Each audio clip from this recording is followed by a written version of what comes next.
I cannot be with you in person, but at least I'm very pleased to share some reflections on the topic Ignatian way of doing theology.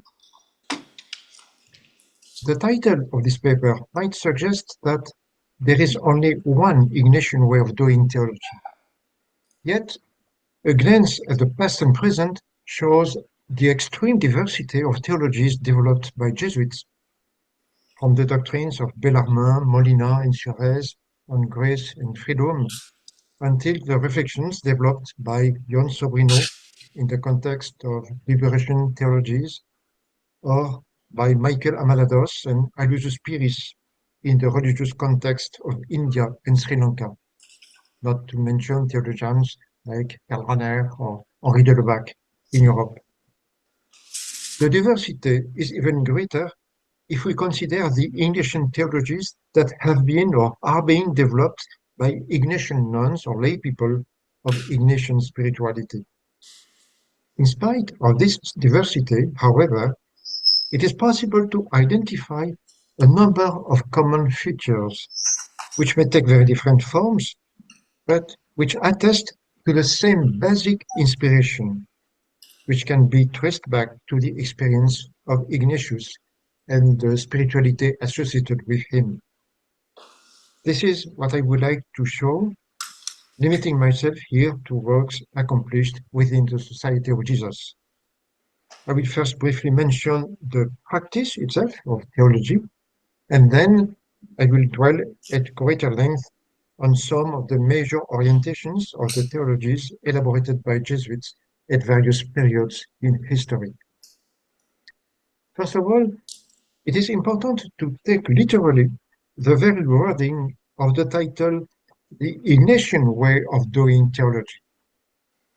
We know how much Ignatius of Loyola stresses in the spiritual exercises the way to proceed, on the means to be taken, on the order to be followed during a retreat.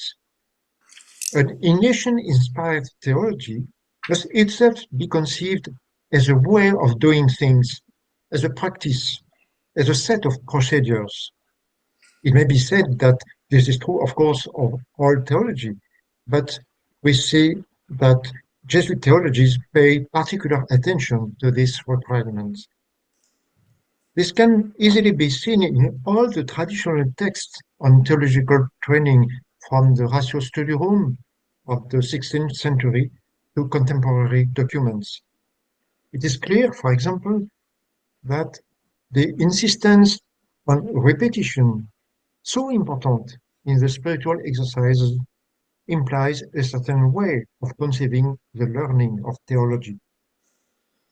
But we can also see traces of this in the very way in which the works of some Jesuit theologians were elaborated.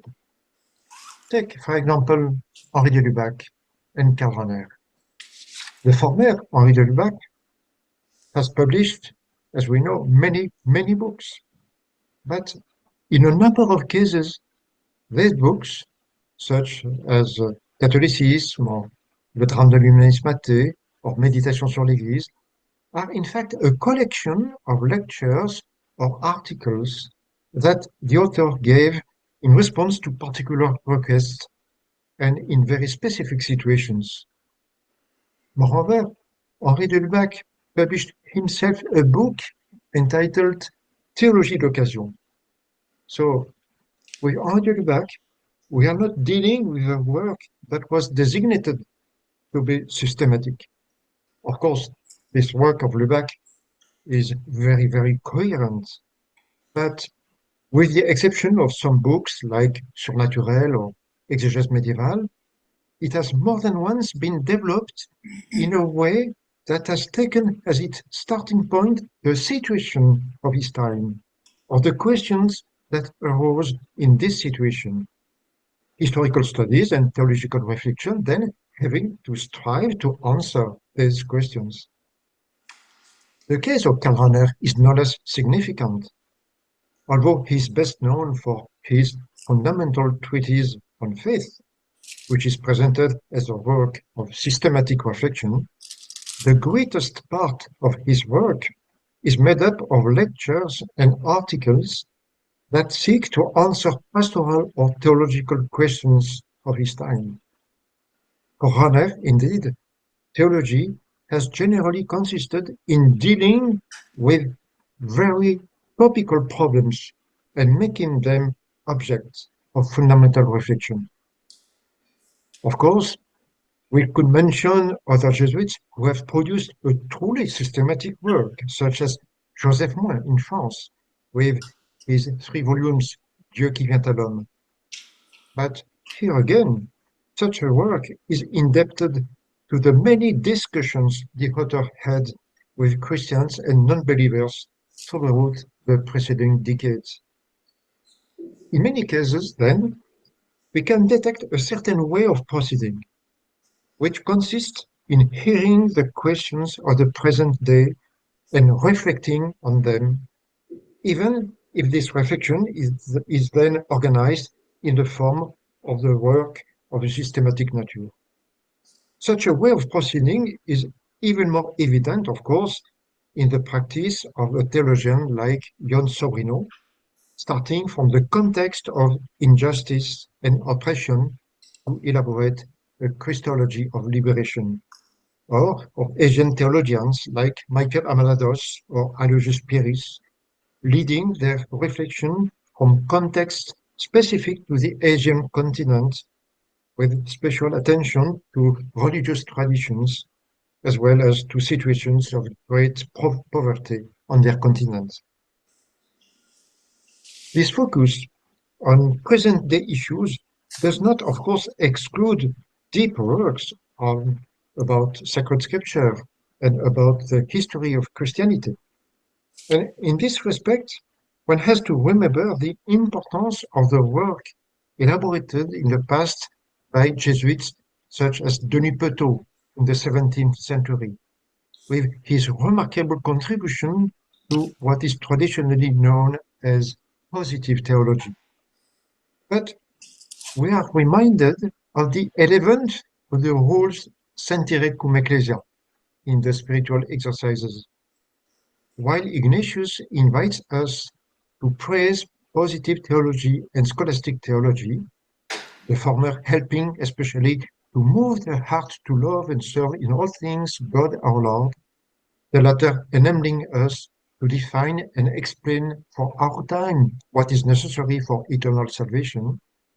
Ignatius adds, however, that, I quote, scholastic doctors, being more modern, not only benefit from the true understanding of Holy Scripture and holy positive doctors, but also, illuminated and enlightened by divine grace, they can help themselves from the councils, canons, and decrees of our Holy Mother Church. From this, we can infer that while knowledge of Scripture and the Fathers of the Church is obviously necessary, it is not in itself sufficient, nor does it dispense from listening to more modern doctors. But to say this has an impact about exegesis and patristic theology, which must not be understood as having an end in themselves, but which must themselves be ordered to a contemporary understanding of faith. And this is precisely what characterized some of the work of Jesuit patrologists in the last century, such as Henri de Lubac, Jean Danielou, Hugo Ranner, or Alois Grillmayer. To take just one example, we can recall the major role Grillmayer played for the anniversary of the Council of Chalcedon. As a historian of dogma himself, he was keen to ensure that the interpretation of this dogma of Chalcedon could itself contribute to the development of Christological reflection in his own time. It could be added that the aim of such reflection is not only to advance in the understanding of faith, but also to make it possible, through this understanding of faith, to put the will to work. The latter, the will, is even considered superior if we recall the third annotation of the spiritual exercises. I quote, "The activity of the will demands greater respect on our part than when we use the intelligence to understand." And according to the 15th annotation, I quote, "It is more useful and far better in the search for the divine will that the Creator and Lord should communicate himself to the faithful soul." Of course, we must not confuse theological work with the spiritual experience of the retreatants. But the Ignatian tradition also invites us not to separate them, but to articulate one with the other. It was in full fidelity to this tradition that, at the beginning of the last century, the Jesuit Pierre Rousselot refused separation between the intellect and the will, stressing instead the coincidence of these two faculties and their mutual fecundation. So there is indeed an Ignatian way of practicing theology. But it is now important to pay attention to the very orientations of this theology and to see how they reflect fundamental characteristics of the spirituality inherited from Ignatius. And so I come to my second point. The first observation. From the 16th century to the present day, Jesuit theologians have very much reflected on questions concerning man's relationship with God, nature and the supernatural, grace and freedom. In the 16th and the 17th centuries, we need only recall the names of Molina, Bellarmine, and Suarez, as well as the Jesuits' position about Jansenism. In the last century, we need only remember the names of Henri de Lubac, with the famous controversies surrounding his book Surnaturel, Karl Rahner, whose main teaching was the treatise on grace, and whose fundamental treatise on faith opens with strong and very important developments on man before God, on the sinfulness of the Creator, on the forgiveness offered to him, or Henri Bouillard, who also reflected very much on these subjects through his work about Thomas Aquinas and Karl Barth. Of course, it could be argued that Jesuit theologians, by engaging in a great deal of reflection on these topics, were responding to problems that impose themselves to them from outside. In the 16th century, for example, it was the reformers who, starting with Martin Luther, had brought the question of grace back to the forefront, and the Council of Trent had itself dealt with the relationship between man and God in its famous decrees about justification. So it is clear and it is natural that in those decades, when such questions were so hotly debated, the Jesuits were very much involved in them, as were the Dominicans and others.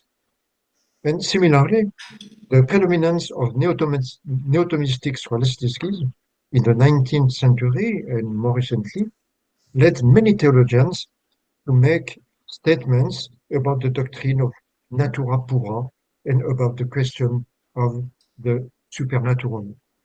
But nevertheless, the importance given to such topics by Jesuit theologians is very significant. At the very least, it is perfectly consistent with Ignatius' words in the principle and foundation of the spiritual exercises.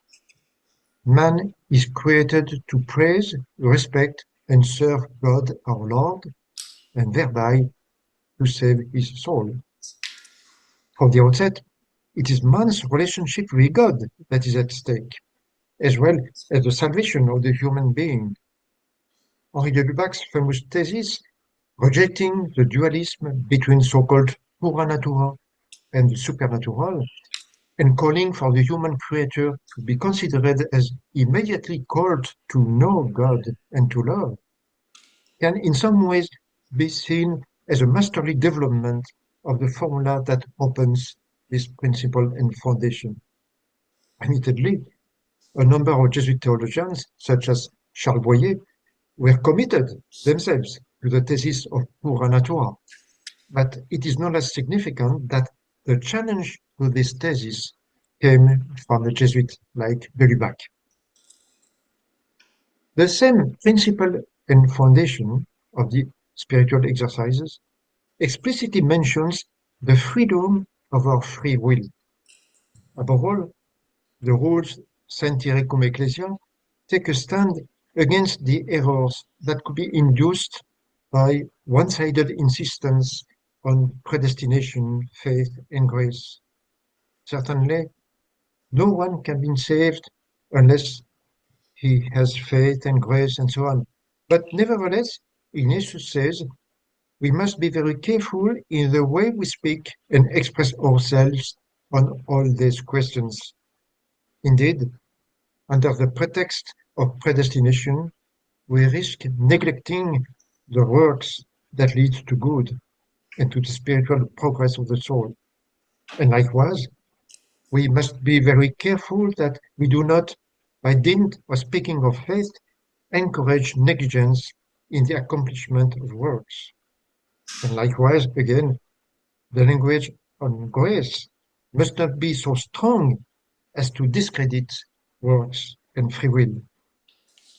This calls for vigilance has, of course, to be understood in the context of the problems which were raised by the Protestant Reformation in the 16th century.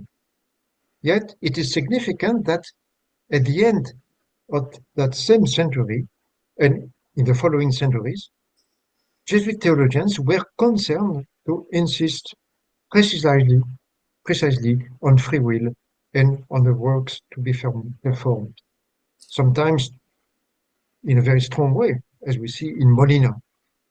And if we turn to the last century, we find a similar concern not to emphasize grace and faith to the detriment of freedom and works, as can be seen, for example, in Henri Bouillard's response to Karl Barth, or in Karl Rahner's reflection on grace as that which, far from contradicting freedom, gives rise to freedom and funds freedom.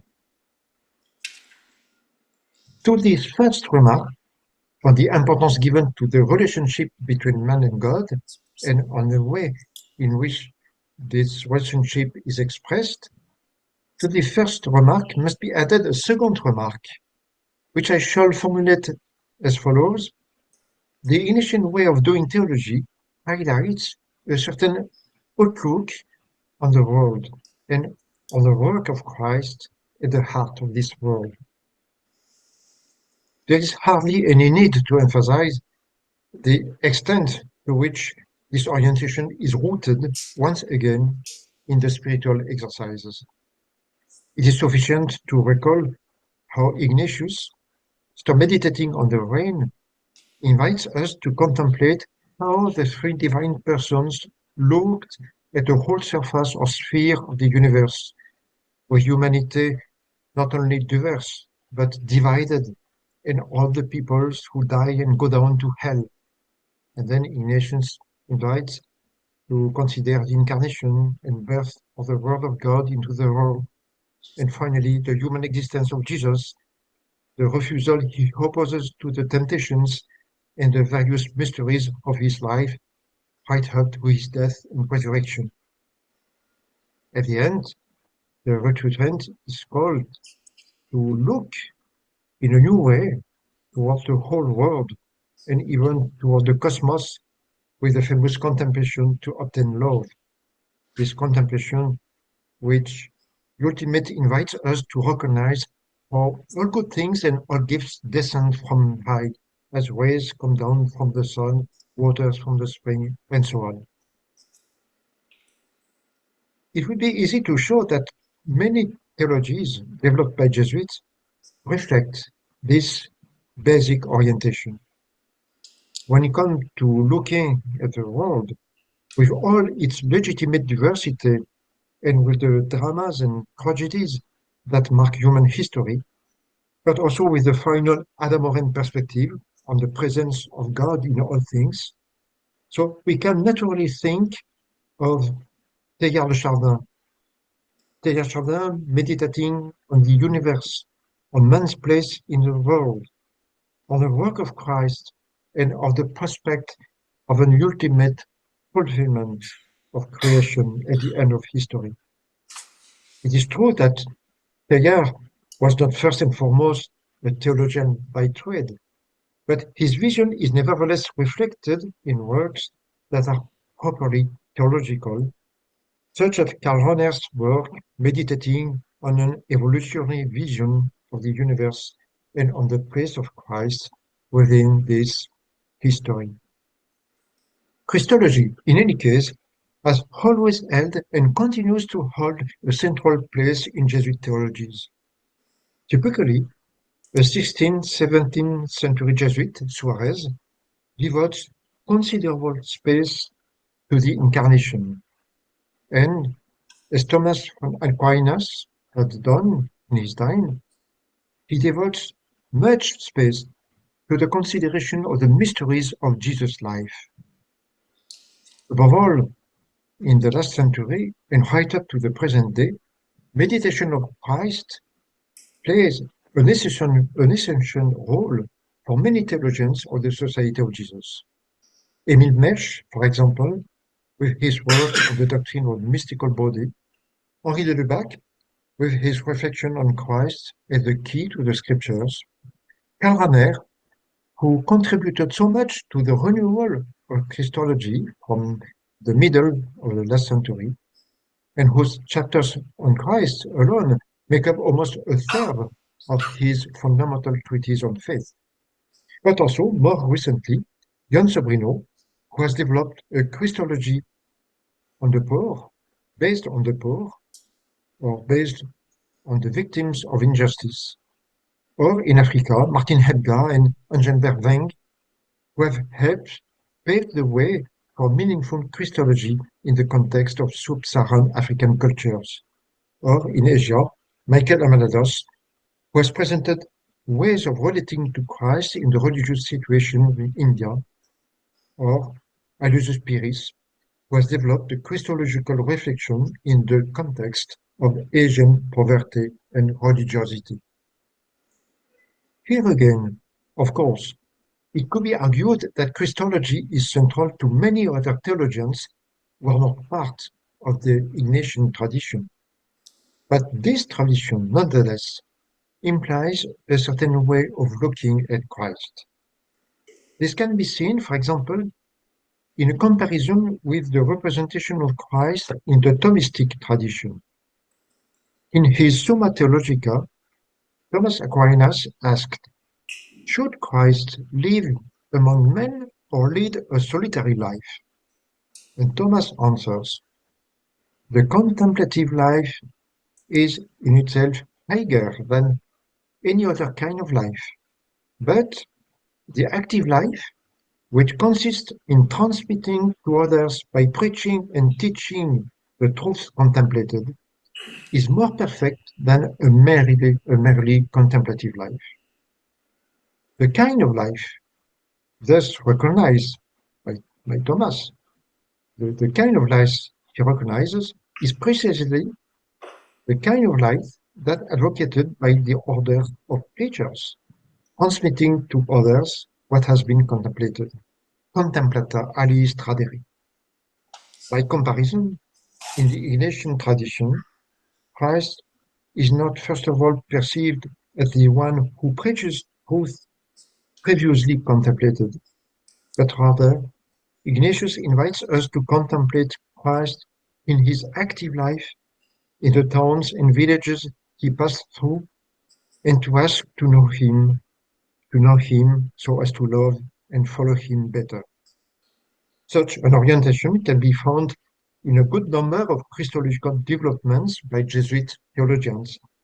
Karl Rahner, for example, when he reflects on the Christian's personal relationship with Jesus Christ, or Jan Sobrino, who reinterprets the theme of following Christ within the framework of a theology based on the poor, or Juan Luis II, who highlights the central importance of the humanity assumed by Jesus and presents his concrete history as the very place where his divine filiation is revealed. Thirdly, and lastly, the Ignatian way of doing theology implies a certain sense of church, in the spirit of the famous rules on Centire cum Ecclesia. These rules that Ignatius inserted in the booklet of the spiritual exercises. This orientation, of course, emerges from the work that many Jesuit theologians have devoted to ecclesiology, whether in the past with Bellarmine or more recently in the 19th century when many Jesuits engaged in debates about church and the primacy of Pope, and of course in the last century with works such as those by Émile Mersch with his studies about the mystical body, Henri Delbach in Corpus Mysticum and Méditation sur l'Église, Hugo Ranner and Karl Rahner, who devoted many articles and lectures to ecclesiological questions. Of course, not all Jesuit theologians have published books about church, and ecclesiology has also been illustrated outside the Ignatian tradition, for example, by Congar in the last century.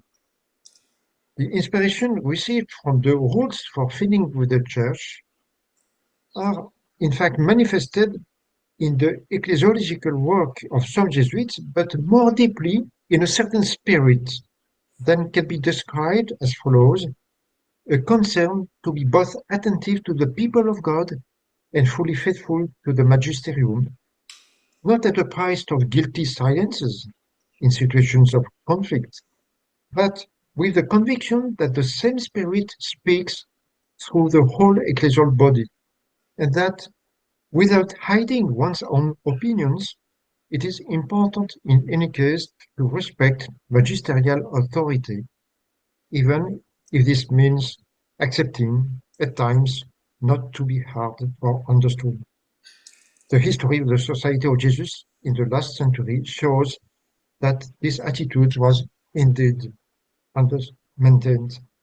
We need only recall, in addition to the example of Teilhard de Chardin, the example of the theologian Henri de Lubac, who, despite the suspicions brought against him and the teaching ban imposed on him in June 1950, he never ceased to be faithful to the Church, not hesitating, of course, to defend himself as much as he could, but always submitting to the demands of his superiors. It is also this same concern of the Church that helps to explain the commitment of a good number of Jesuits, such as Evridolus or Bernard Sesboué, to ecumenism. Certainly, the theologians of the Society of Jesus were involved during the modern period in harsh controversies with Protestantism and Orthodoxy. But today, we find again, upstream of these controversies, the ancient, remarkable example of Pierre Fabre in the 16th century, his art of conversing with Protestants and his concern for harmony. Ecumenical dialogue is in any case a major place where the Centire cum Ecclesia can be exercised today, since it involves listening to other Christians, loyalty to the magisterium, and the desire to progress towards a greater communion of all the baptized. Let me conclude. I said at the beginning that this Ignatian way could be called into questions by the very great diversity of the theologies developed by Jesuits.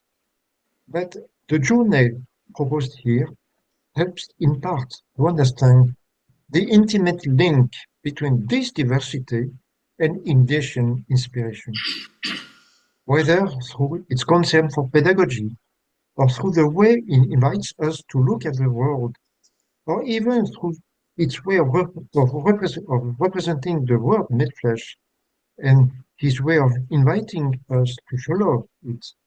Ignatian spirituality inspires theologies that are truly incarnated, attentive to the men and women of a particular place or period, and wishing to help these people, men and women, to deepen their personal and ecclesial faith.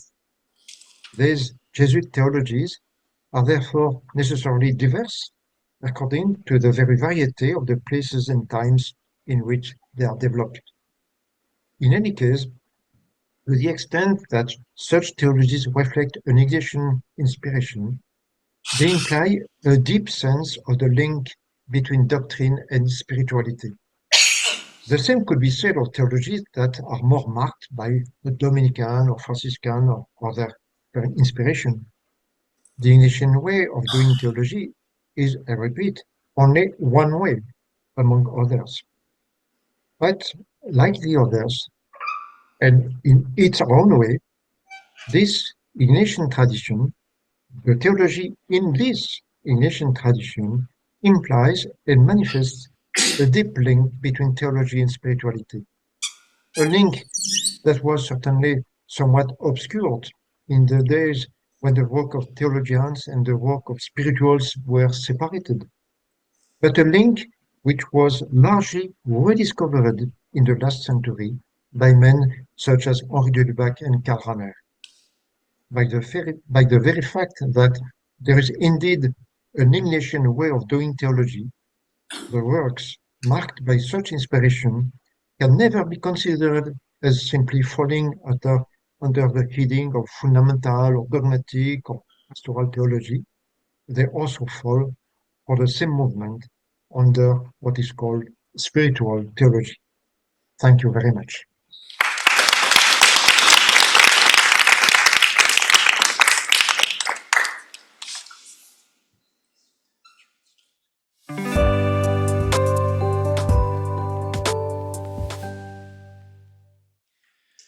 So I would like to begin by thanking the Center for Catholic Studies at Department of Cultural and Religious Studies of the Chinese University of Hong Kong.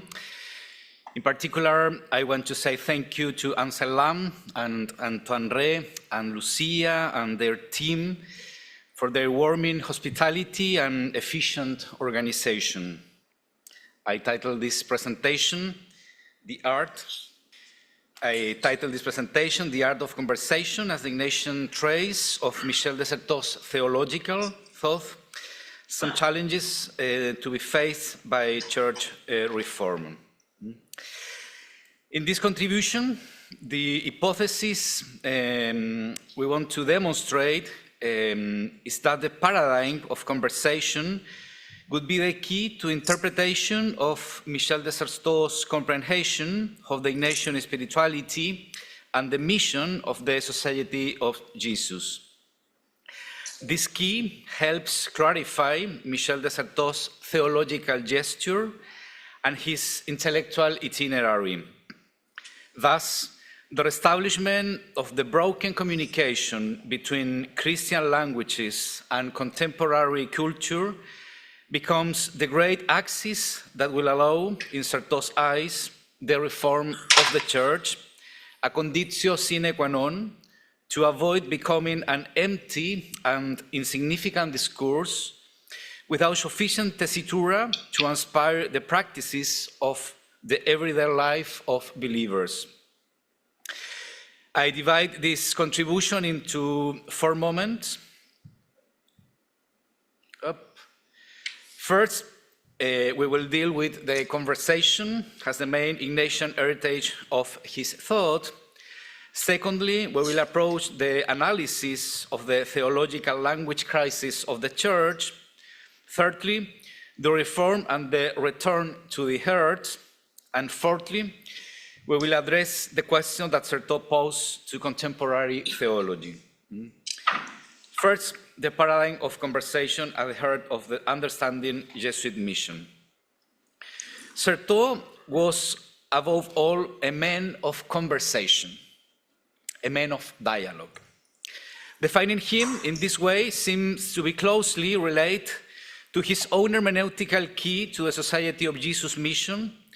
In his article, L'universalisme Ignatian, Mystique et Mission, 1966, Certeau remarks that the most characteristic aspect of the Jesuit missionary activity is conversation. Certeau said, conversation is a constant in the life of Saint Ignatius.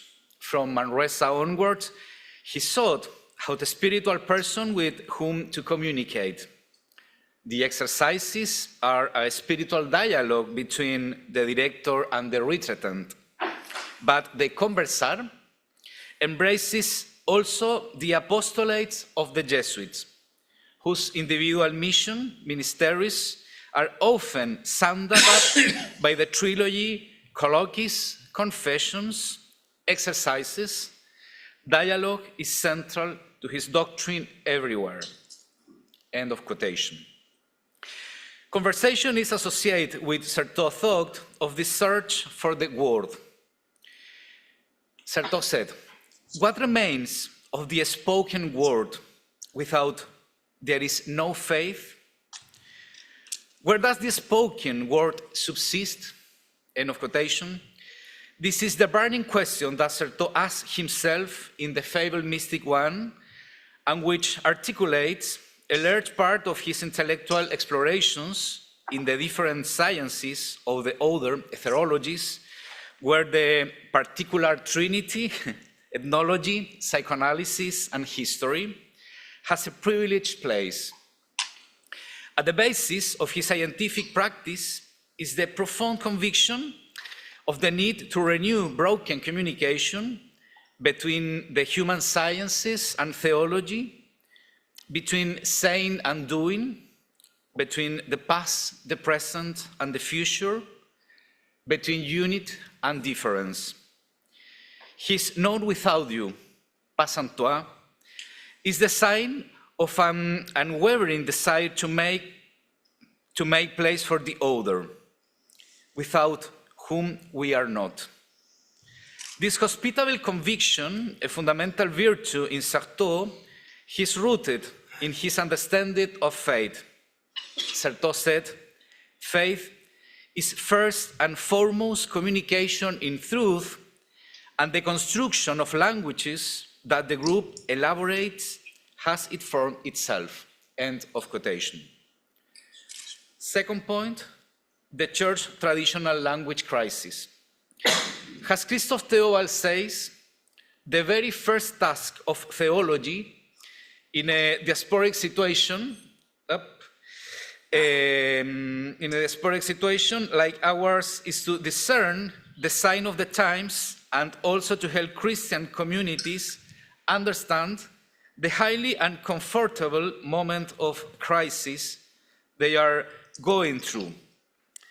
In this sense, Certeau's reflection on the crisis seemed to me pertinent than ever. In the article Expérience chrétienne et langage de la foi, Certeau analyzed the devaluation of the words of the church tradition, which were becoming increasingly closed or opaque to most Christians. This is because, little by little, many believers are experiencing a disagreement between their spiritual experience and the signs they are given to express it. The bond between experience and the language of tradition is cracking, Certeau said. At the same time, Certeau perceived the depth of this break by delving into Seurat's 17th century mysticism. The edition of Jean-Joseph Seurat Correspondance, 1966, represents an essential milestone and a privileged opportunity to work on the themes of a theory of communication. As Patrick Goujon says, Michel de Certeau has made communication the core of a new approach to mystical text. End of quotation. Certeau will continue to observe this same divorce after the Second Vatican Council.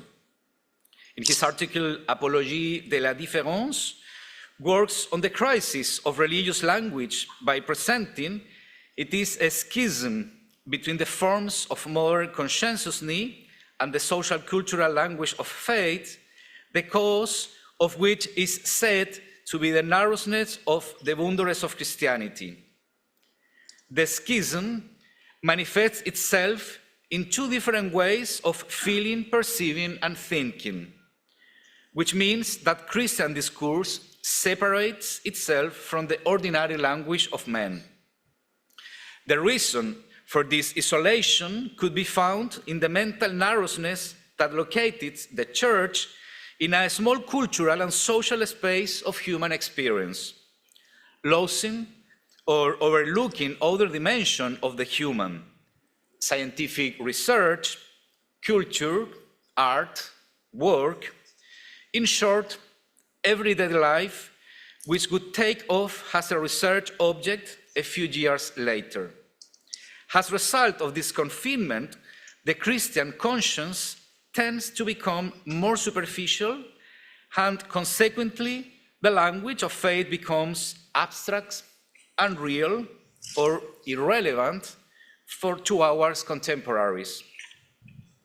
This narrowing of boundaries leads to bilingualism, the phenomenon in which two cultures and two mental systems are juxtaposed, forcing believers to speak two languages, one to refer to their religious experience, and the other to talk about life outside the religious sphere. Third point, the reform and the return to the heart. Pope Francis affirms, "In my theological reflection, I have always been nourished by Henri de Lubac and Michel de Certeau. For me, Michel de Certeau remains the most important theologian for our times." This confession by Francis Pope surprised many, me too. We could say then that the attempts at reform carried forward by Pope Francis must be read and discerned in dialogue, confrontation, among other authors, with the thought of Michel de Certeau. A theological evaluation of this dialogue, I think, is still pending. It is not insignificant that in his official address to the Jesuit at the General Congregation 36, Pope Francis returned to the figure of Peter Faber via Michel de Certeau. The Pope quotes the French Jesuit to support the fact that the spiritual exercises would be the apostolic way par excellence, since this method would facilitate the encounter with that inner place.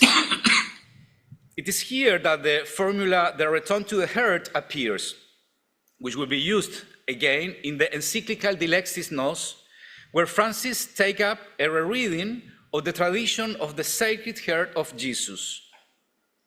In Peter Faber's memorial, the question of the return to the heart is linked to the interior reform advocated by the First Companion as opposed to the Protestant reform.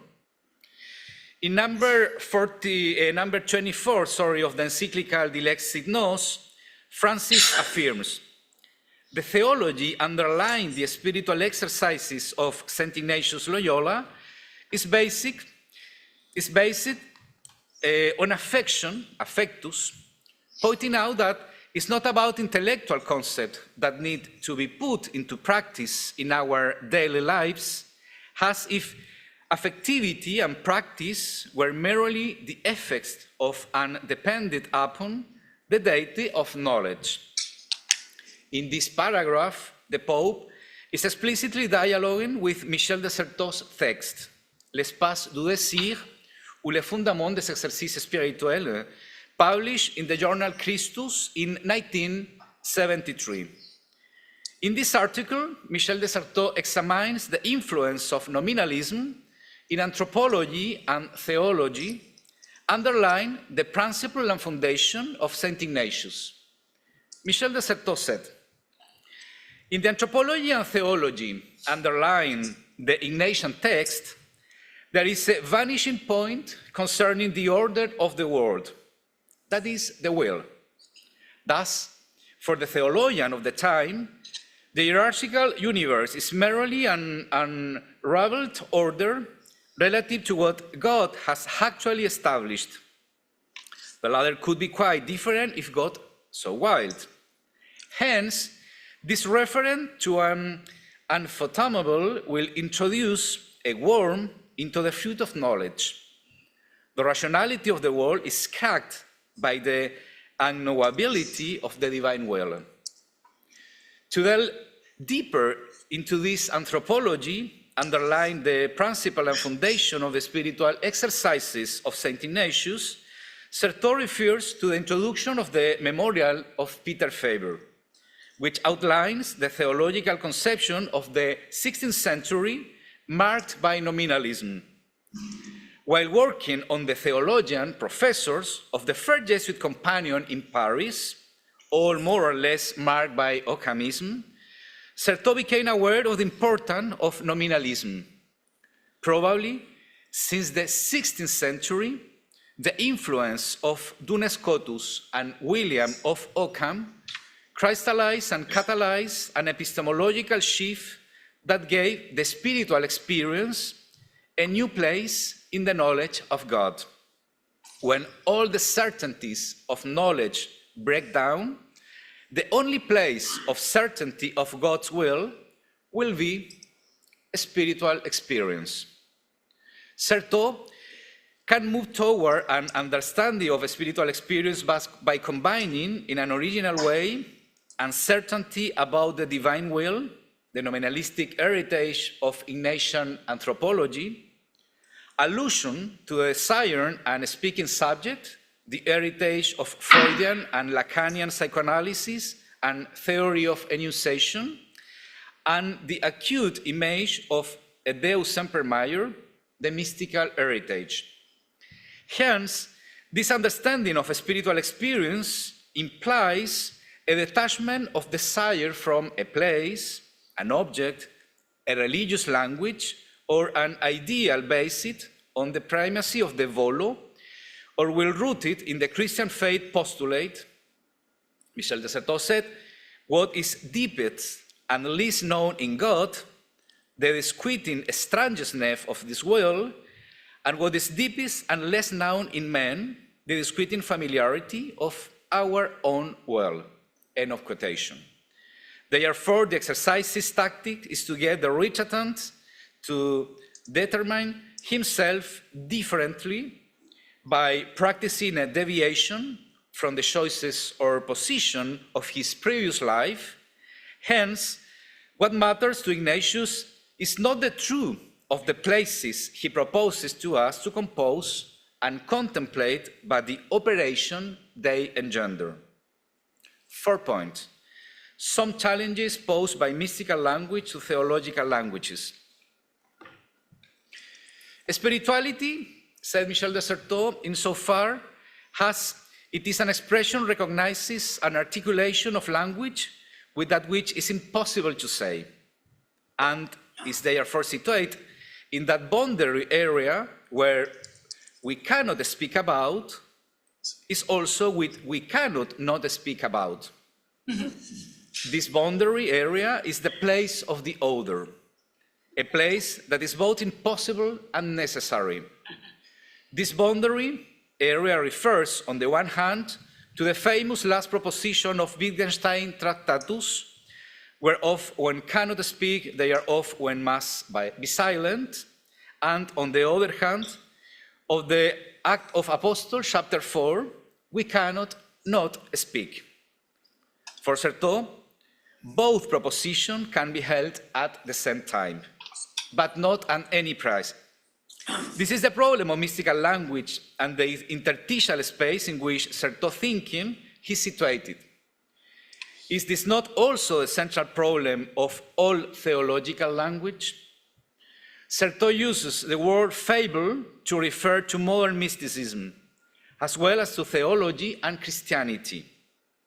The word fable comes from the Latin fari, femi in Greek, which means to speak.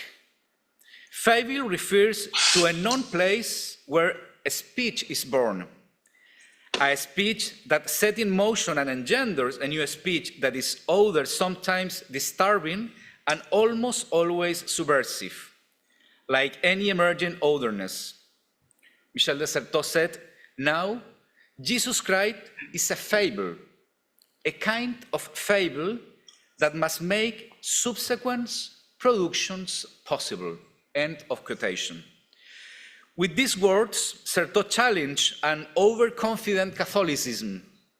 He wants to move away from what he calls an ontological model that refers to a particular Christian thought that considers itself to be a closed scientific discourse, because the gospel can no longer be anything but text, fable, says Certeau.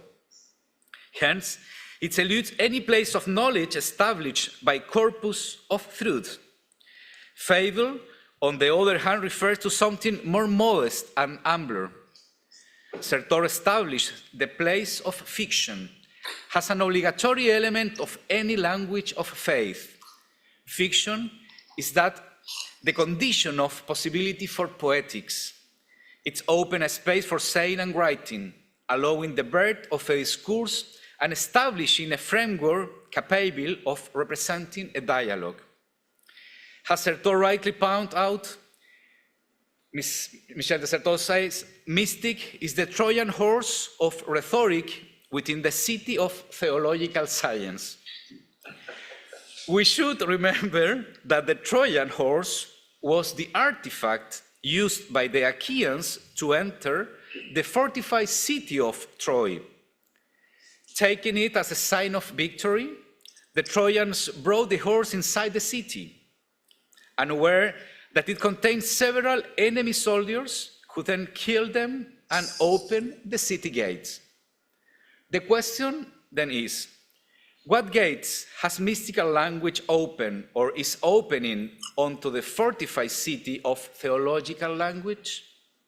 It seems to us that the first door Certeau opens to theological language concerns the deontologizing consequence of nominalism, crystallized in mystical language, which charms theology with a kind of impudent epistemological omnipotence.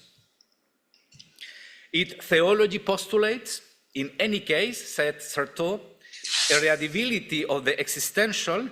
It assumes that these words are capable of being the transparency and the gift of things, the unveiling of essential values, and the emergence of history's truth. Compared to the lucid withdrawal of the human science toward the activities that determine their products, compared to what is also scientific modesty, this pretension of theology would only be in modesty. Sorry for the theologians. Thus, the impudent nature of theological language is linked to its installation in an epistemological horizon where we still claim to have direct access to the real, or where ontological reminiscences are still present. For example, when we think of the adage about the continuity of tradition without the relevant problematization. For Certeau, it is clear that the ontological proposition is excluded from any contemporary scientific discourse that analyzes phenomena in terms of their production and the definition of their own rules. Thus, unlike theological language, mystical language is the expression, on the one hand, of the wound and the nostalgia caused by the absence of the real, and on the other hand, of the absence of the ecclesial body, which dissipated and disappeared with the Reformation and the advent of modernity. The second door, in our opinion, that mystical language opens onto the fortified city of theological language is linked to the question of places of enunciation. In the current context of crisis and profound recomposition of Christianity, manifest in its growing exculturation in some countries, diverse paths to secularization and the obvious crisis, we need to ask ourselves, what the new places of enunciation that make reform possible are? What are the reforms of the social space that allow the Church to speak? It seems to us that one of the places from which a new voice and word is emerging is the experience of pain by those who survived abuse committed in ecclesiastical context and those working on repairing such abuse. New shoots of hope are emerging from a crisis that symptomatically reveals the collapse of an ecclesiological and theological system that Pope Francis has described as clericalism. This clericalism, according to Certeau, had already been amply targeted by the mystics. In a word, we could say that mysticism is a reaction against the appropriation of truth by those clerics who became professionals from the 12th century onwards. It favors the enlightenment of the illiterate, the experience of women, the wisdom of madmen, the silence of children. It opts for the vernacular over academic Latin. It maintains that the ignorant are competent in matter of faith. Mysticism is the authority of the crowd, a figure of the anonymous making and indiscreet comeback in the field of academic authorities. End of quotation. A second social space enabling expression may be linked to the resistance experience by women in the Church. We are well aware that this resistance is linked to the gap between women's incorporation into the public and political spheres in the 20th century and their still tenuous place in the decision-making and ministerial sphere of the Church, which are certainly associated. With regard to the sexual difference between men and women, highlighted in modern mystical language, the paradigm of which was provided by the 16th century Carmelite, Certeau states, it takes two, masculine and feminine, for the new language to be born. That language is not celibate, it is neither theological nor clerical. Certeau insists on this point, asserting perhaps his strongest critique of theological language. From the celibate and or patrilineal genealogy of theological language, we must distinguish the origin of the mystic manner of speaking, characterized by the sexual difference and by a precedent of the mother. Certeau does not develop this element systematically, but this does not mean that he does not leave fundamental intuition to be pursued on the level of current theological epistemology. Is this not one of the points where the heart of the current sexual abuse crisis in the Church and the Greek age of a certain theological converge? It seems to us that there is an urgent need to examine these three components of theological language, celibate, patriarchal, and eminently clerical, on the basis of a social and cultural history of theology, capable of mobilizing the resource of contemporary linguistics, psychoanalysis, and the philosophy of language. It is not just a reactive work that will enable us to break the deadlock, but also a slow dialogue with the human sciences. Perhaps this is the challenge and the risk that we too must take. Some conclusions. Although Michel de Certeau does not elaborate a theory of theological language, still less a theology in the strict academic sense of the term, his thought is traversed by the theological, questioning and traversing the cultural and the human in its complexity.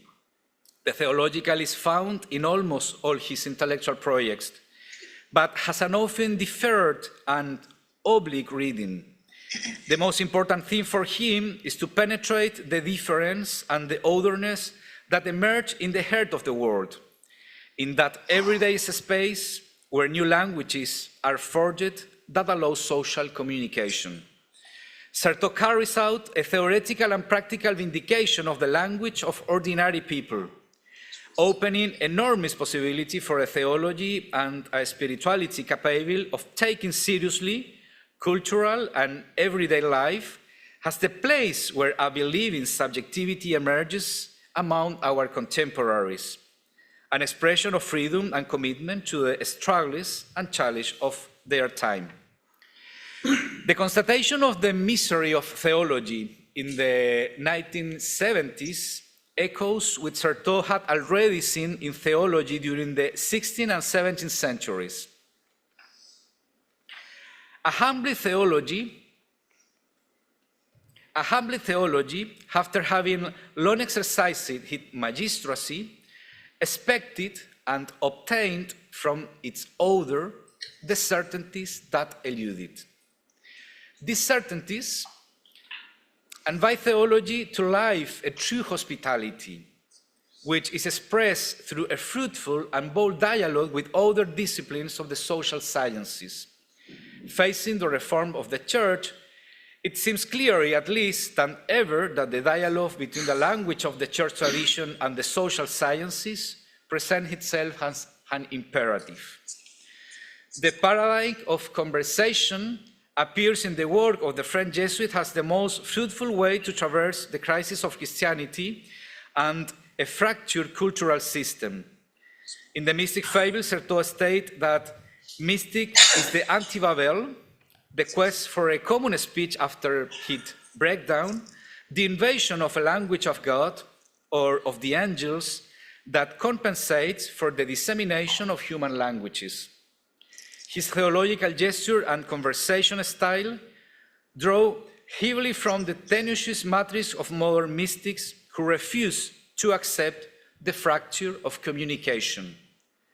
Similarly, conversation in the Spirit is the method of dialogue and discernment that the Synod and the Francis Pope propose for the reform of the Church. Should theology today not be situated within this very effort? Thank you very much.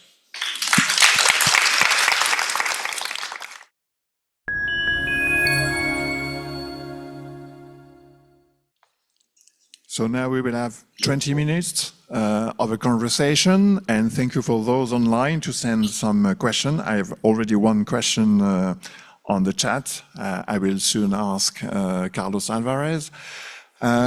We can also have questions or comments on Michel Fédou's talk, but Michel Fédou won't be able to join us as it is 3 o'clock EM in Paris at the moment.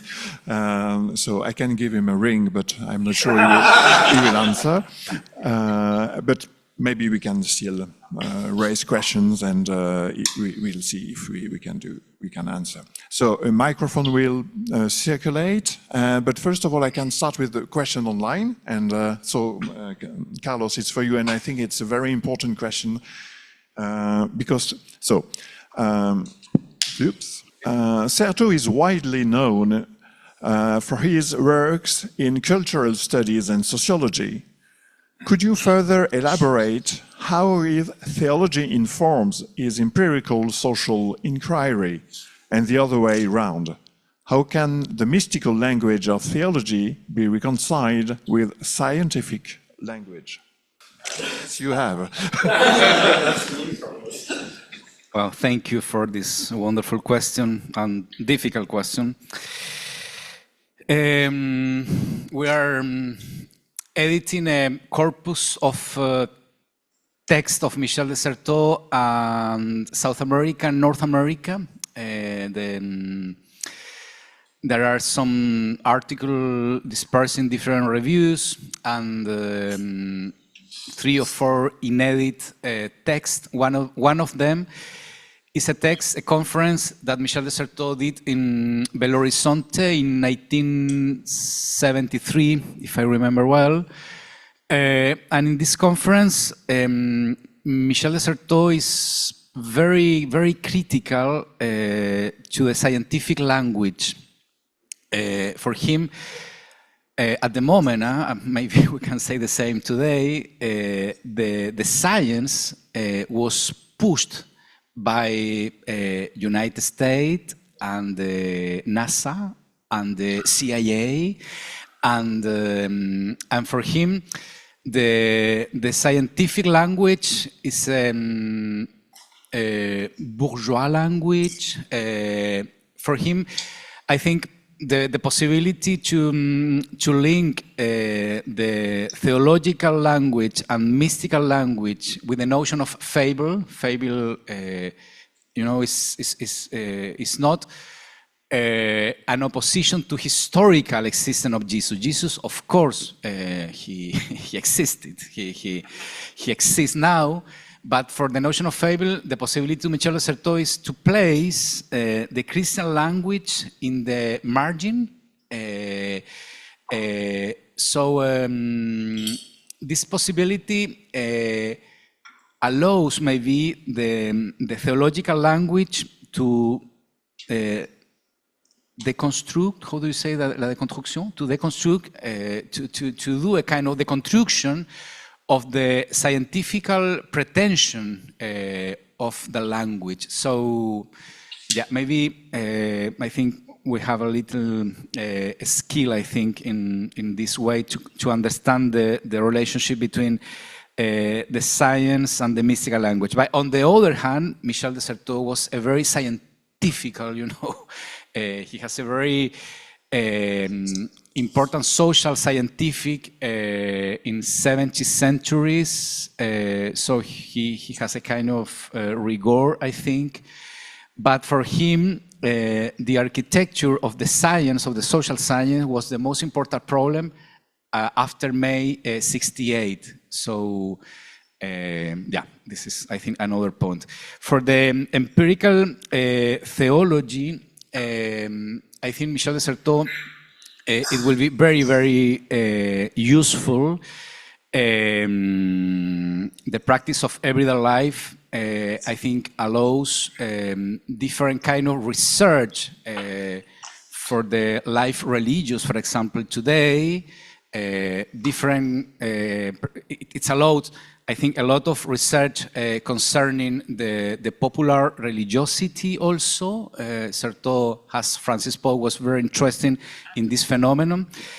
And of course, for the cultural studies and for the gender studies, I think Certeau is an important reference today.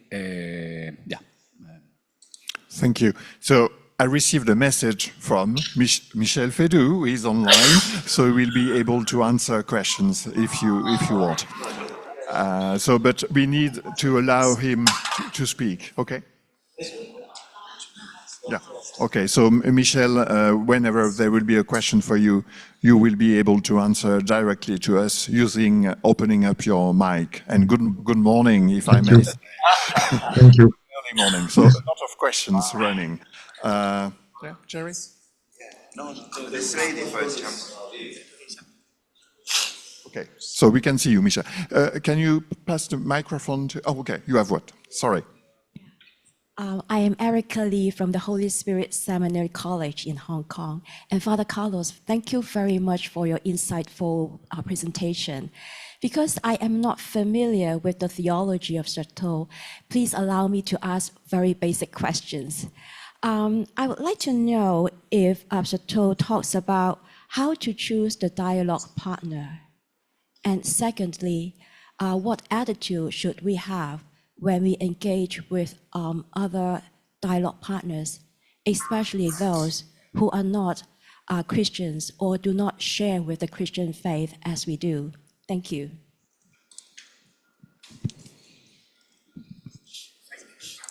Thank you for your question. There is a very, very nice article in L'Étranger ou l'Union dans la différence concerning the conversion of the missionary.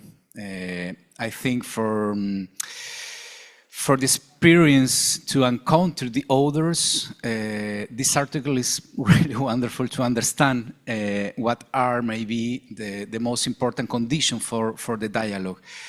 I think Michel de Certeau really experienced a total hospitality to the other. It's really linked to a style of Christophe Theobald, I think. Christophe Theobald, I think he inspires maybe a little in Michel de Certeau thinking or intuitions. And I think for him, the possibility to dialogue is to be open to be transformed by the other, by this alterity.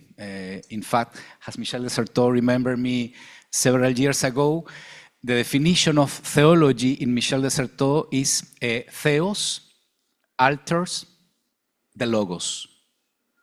Theos alter the logos. So the same experience, I think, Certeau experienced in the meeting with the other person and the dialogue. So, yeah, I think maybe for starting the conversation. So, questions from the floor? Sorry, James.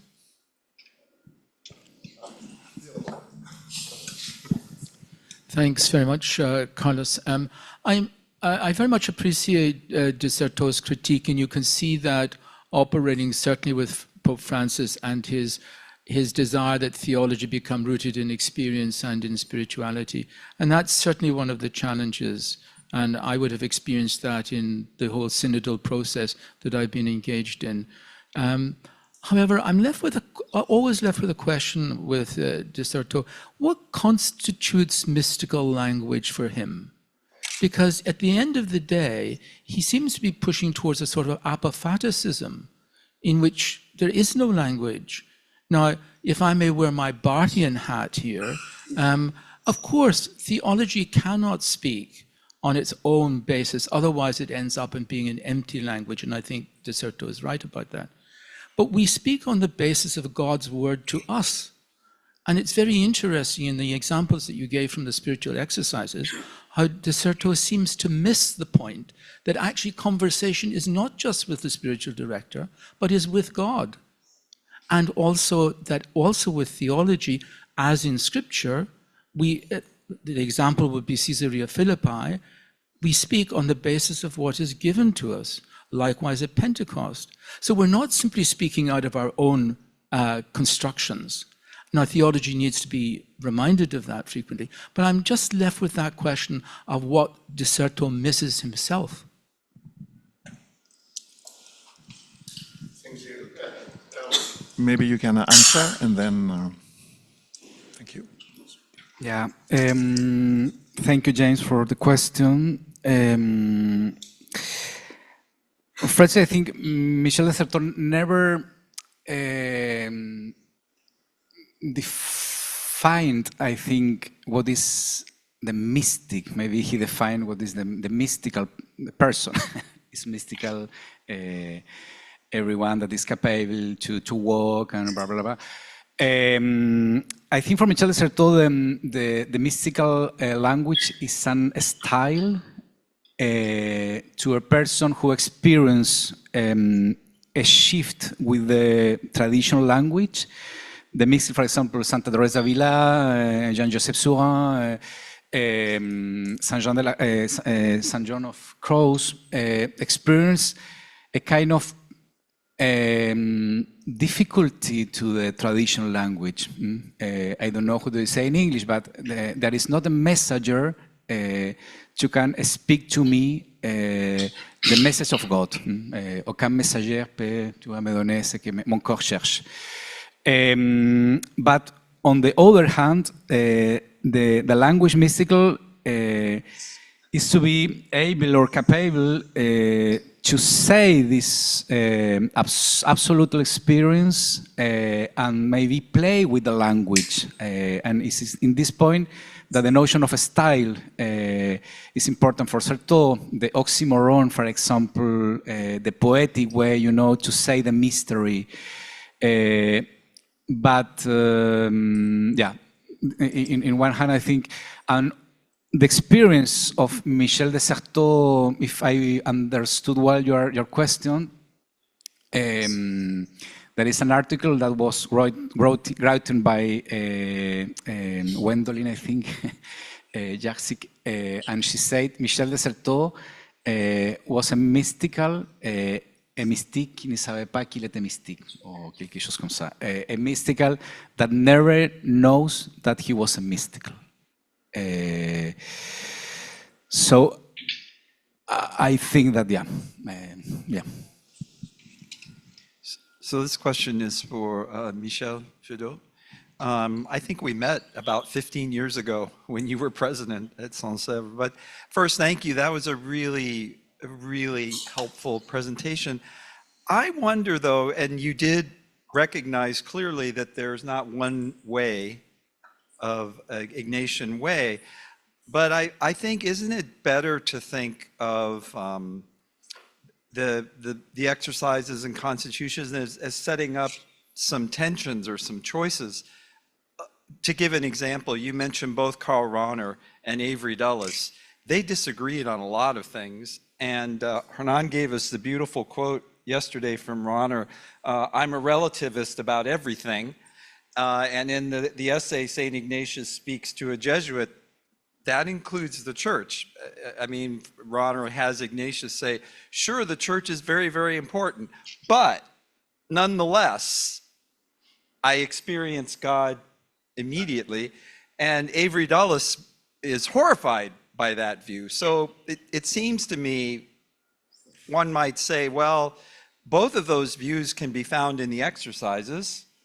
I experience God immediately in the annotations, I forget which one. And the rules for sentir cum ecclesiam.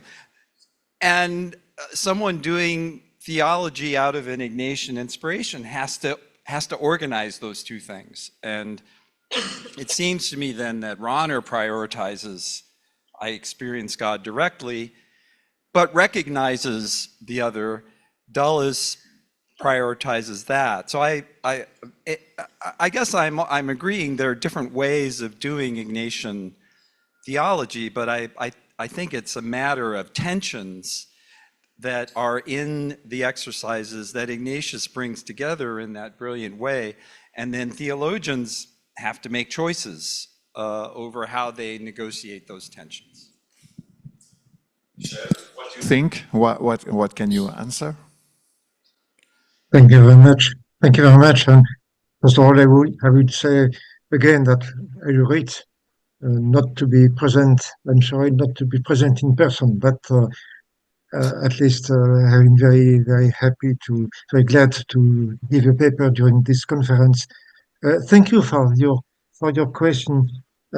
I agree. I fully agree. I think that there are some basic insights which we can find in many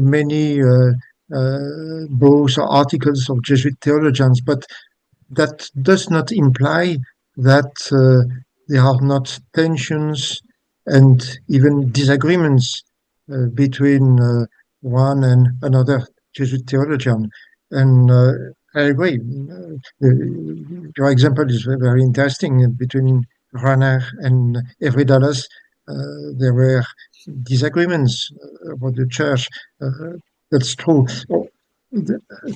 Every Jesuit theologian, of course, has to make some specific choices, and there are sometimes or often disagreements between their choice, but that does imply that there are not, I would say, even if they disagree on various points, on various topics, one can find always some basic insights which are coherent with the spirituality of the spiritual exercises. That is what I tried to show in my paper.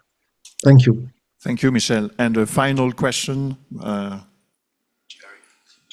We will have time this afternoon for more general conversation. Yes, please. I'm very glad that Michel is here, but I'm not sure, Michel, if you heard the talk of Carlos or read it, because what I'd really like to do is ask you to speak to each other. If I may just say something in the spirit of transparency and the academic rigorous context here, from a Lonergan point of view, it's rather shocking to hear de Certeau claiming Ignatius for nominalism. And for Lonergan, his great opponent throughout all his life of writing was Scotism. It's the great epistemological error of medieval and modern times. So critical realism as opposed to Scotism and the nominalism that results.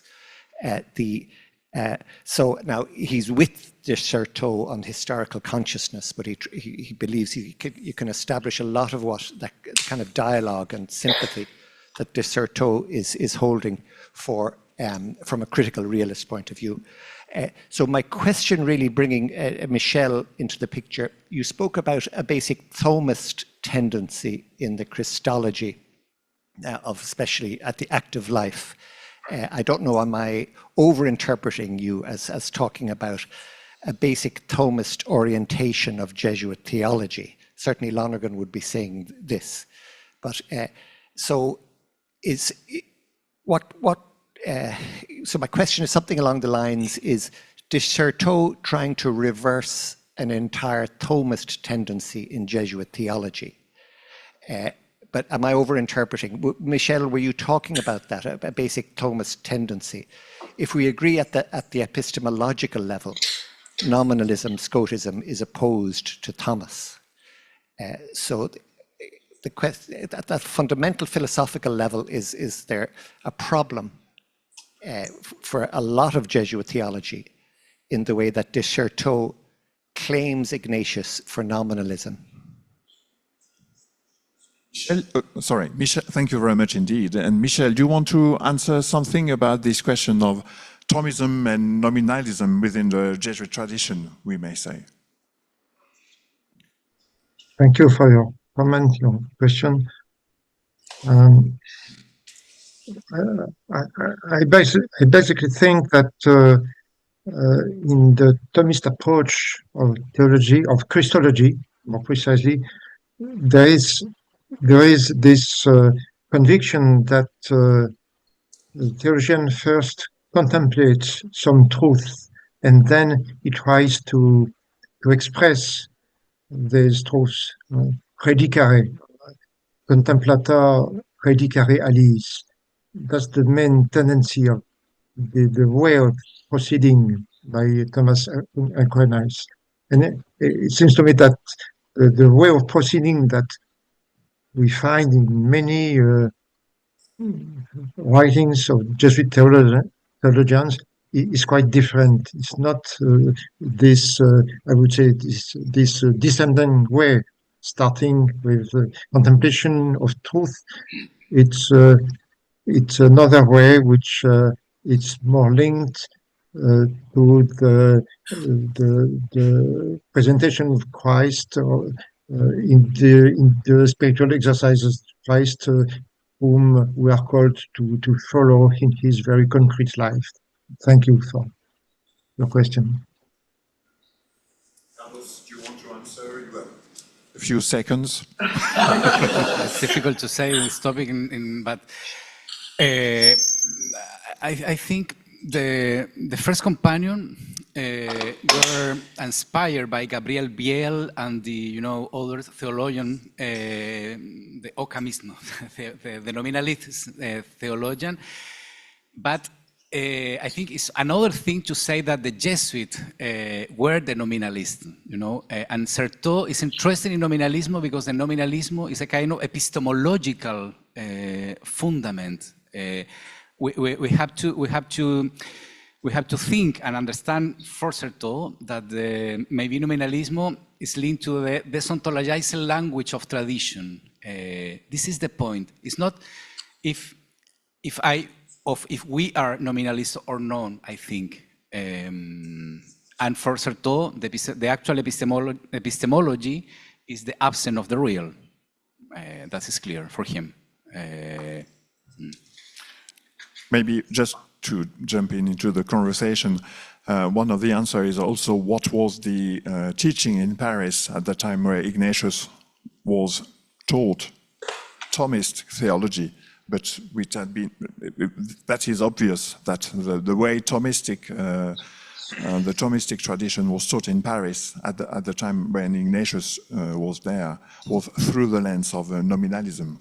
So it's certainly not black and white, but very different from the Thomism Lonergan and Rahner used to read. And even from the post, the Jesuits in the 17th century, like even the early Bellarmine, is really different from what Ignatius reads. So even if all these is labeled as Thomistic tradition, so it's a bit...